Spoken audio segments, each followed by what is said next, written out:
Hey everybody, Wes here for Wednesday's workout. We have tempo deadlifts, and this is a little bit different than we've done on any of our other tempos. Most of the time with our tempo, we are working on the slow portion going down from the hips, and today we're going to work on a slow ascent, so coming from the floor up.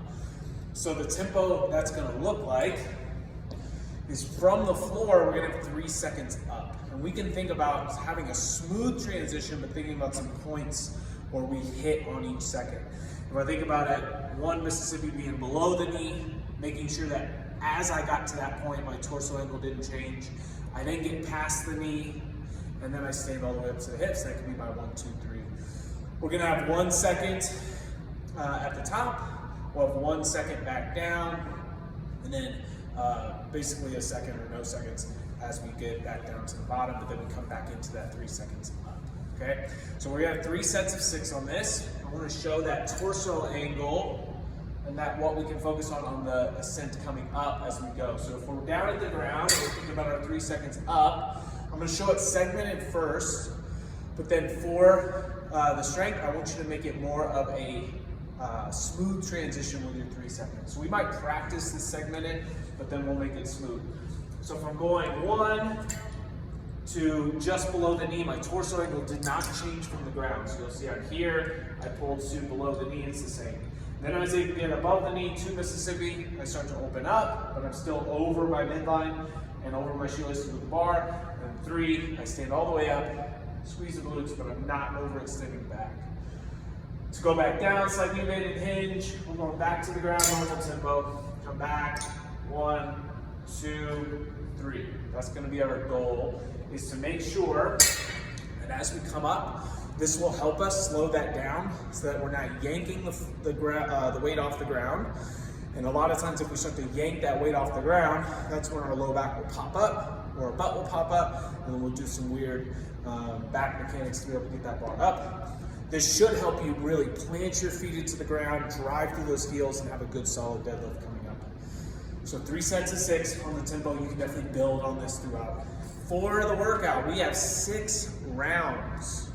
Okay, a 22-minute cap, 8 deadlifts, trying to keep that unbroken. You want a good, solid pace, okay, where we can keep moving through that. Weight should hit the ground, come all the way back up to those hips.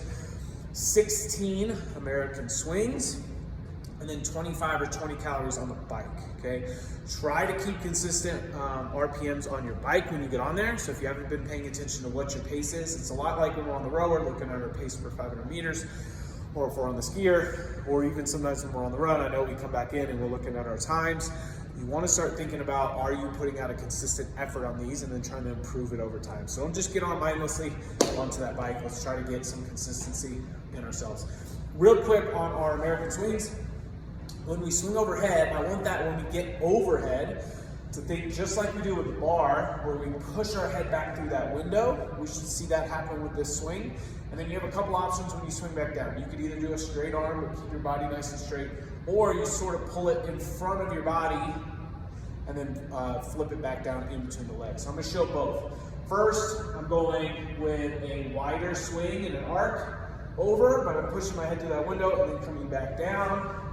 This tends to be a little bit harder on the back just because you're swinging that weight a lot far away from your body.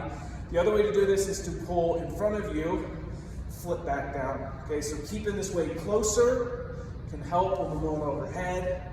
Okay, I prefer to do it this way when we have those heavy kettlebells that are going overhead. But let's make sure we're pushing our head back through that window, getting all the way overhead into a stable overhead shoulder position. But 8 deadlifts, 16 swings, and then those calories on the bike, you gotta do this 6 rounds. Your goal is going to be to remain unbroken through 4. If you're really tough, you're going to remain unbroken through all 6, finishing underneath that 22-minute count. Good luck. We'll see you on Wednesday.